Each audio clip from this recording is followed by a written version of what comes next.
Hi, and welcome back to the Crafty Author. My name is Anissa. I am the Crafty Author, and welcome to my quilting room.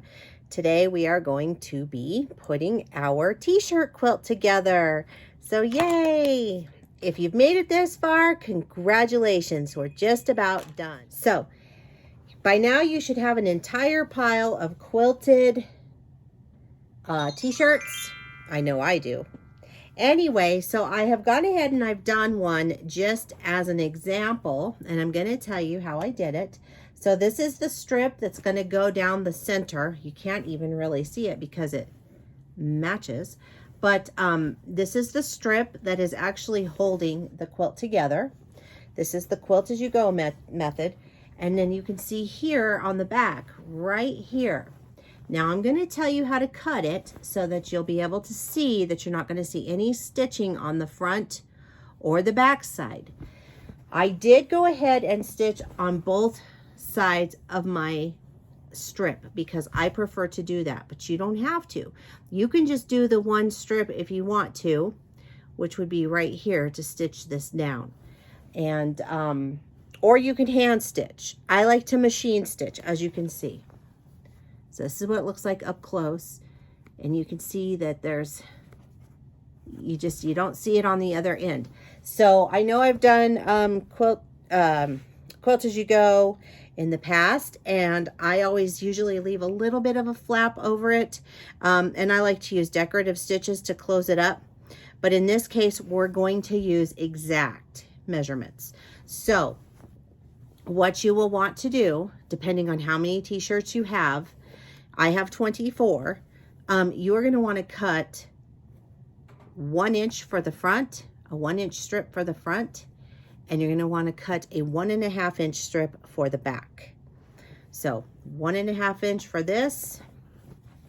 I'm sorry, wrong. 1 inch for this, 1.5 inches for this, for the back. So make sure you get your strips cut. I'm going to show you how we attach using the strips, and I think that's probably going to be all that we're going to do today. So I'm going to show you how to lay out the quilt, or how I'm going to lay mine out, and then we'll go ahead and start attaching 1 or 2 of these just so you can see how that process is done. I want to make sure that we get this down because it can be a little confusing sometimes. It can be a little tedious. You will need quilting clips, and you will probably need some pins for this. I know I used clips and pins for both. So I'm going to go ahead and start laying this out so you can see it. Okay, so I have my quilt laid out, and as you can see, got the top up here. So I didn't have enough with the polka dots bordered, but that's okay. You know, I'm going to improvise, and it doesn't matter because it's mine, and I like it. But if you were doing this for a gift for somebody, or if you wanted it to be organized in the correct order, you would do so.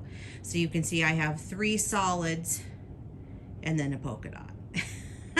And then I have polka dot, solid, and then as I come down this way, I have all solid across.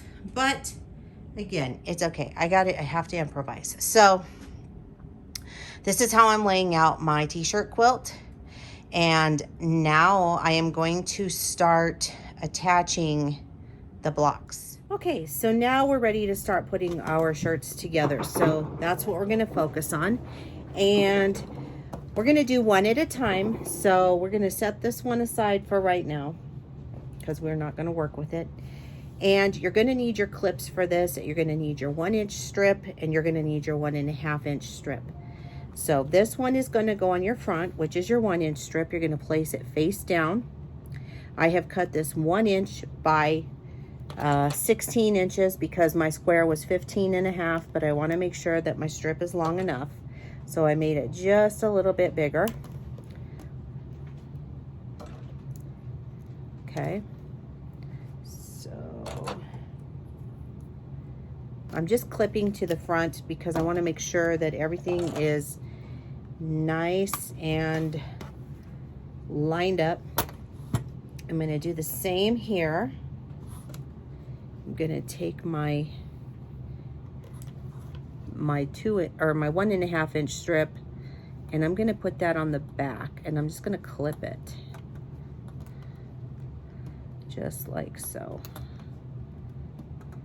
just like that.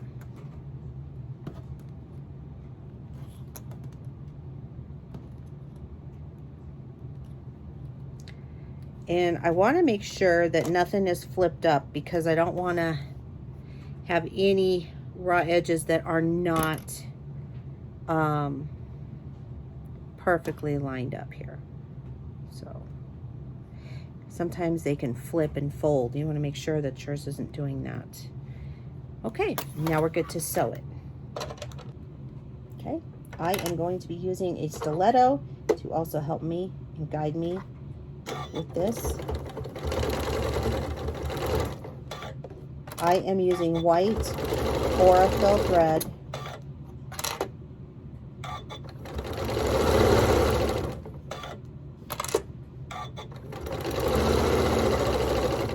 I'm also using a walking foot.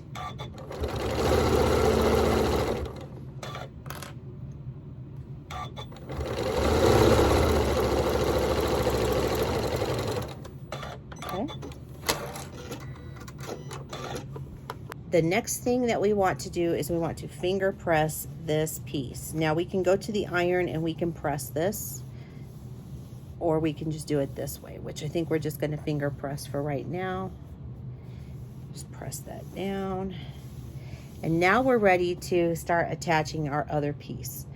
So all I'm going to do is take my other square, and I'm going to take it right sides facing each other.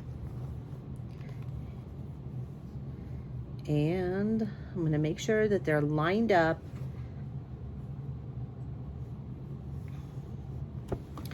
And I am going to start clipping, just like we did before. So I'll clip that there. Clip it there.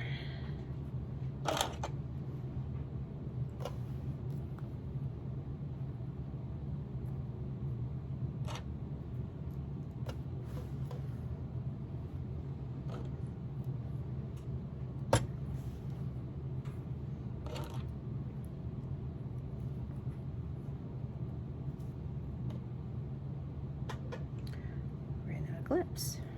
Just move it down a little bit.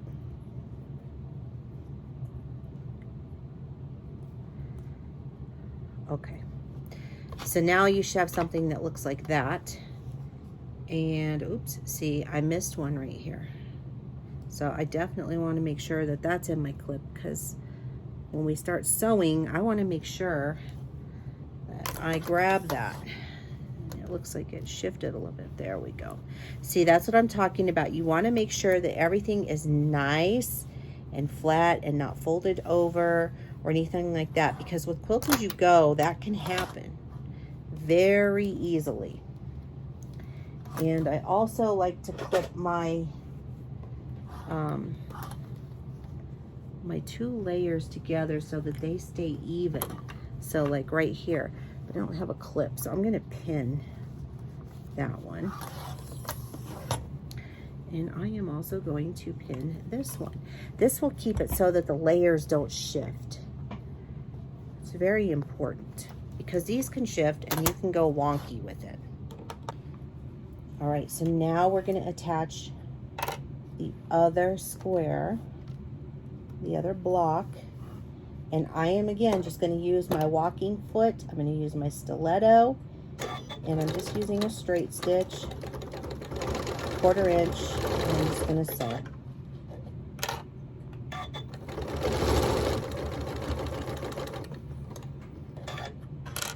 And I pull these layers back because it makes it easier for me to do this.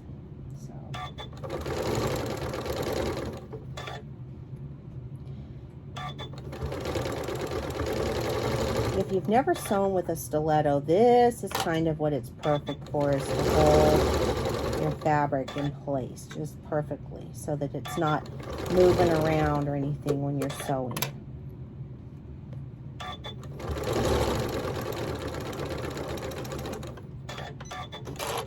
All right, so now we're done, and we're going to go over to the iron.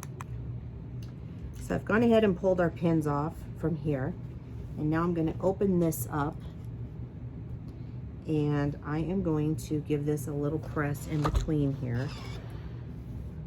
It isn't necessary, but I like to do it, so I think it just helps everything to lay better.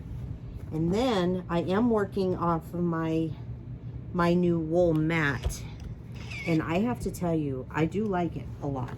It really does make a difference. So for those of you that were wondering, the answer to that is yes. It really is awesome. All right, and I got that at Madam So, in case you didn't know. So now we're gonna fold this over, okay? So now it's gonna get a little bit tight, but you wanna make sure that you're gonna get all of these layers, all of this in here. So what I do is I take mine and I butt this up right up to the raw edge of that strip right there. So I'm just going to fold it, and then I'm going to take my iron and I am going to press. Okay.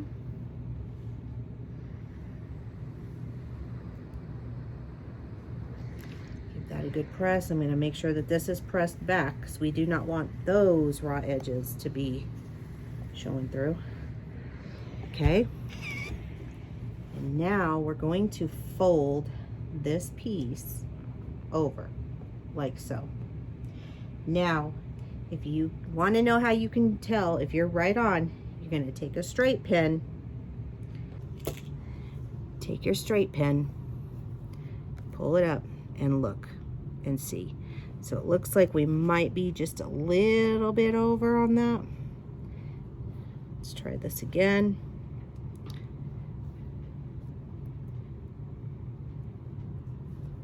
Right there.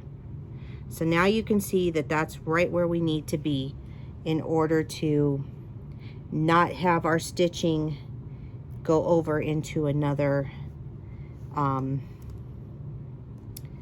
the other side. So I'm just going to pin this. This is what I was talking about, the pins, what they come in handy for. They come in handy for this. You can also hand stitch this if you wanted to. I prefer to machine stitch. So I'm just going to put my needle down, and I'm going to just start stitching.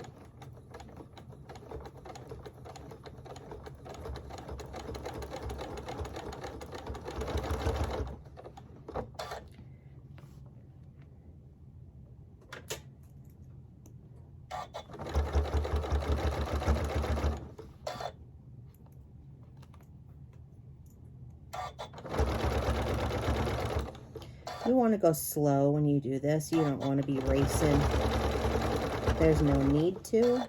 Plus you have pins, so you want to be careful with your pins because you don't want to sew over those.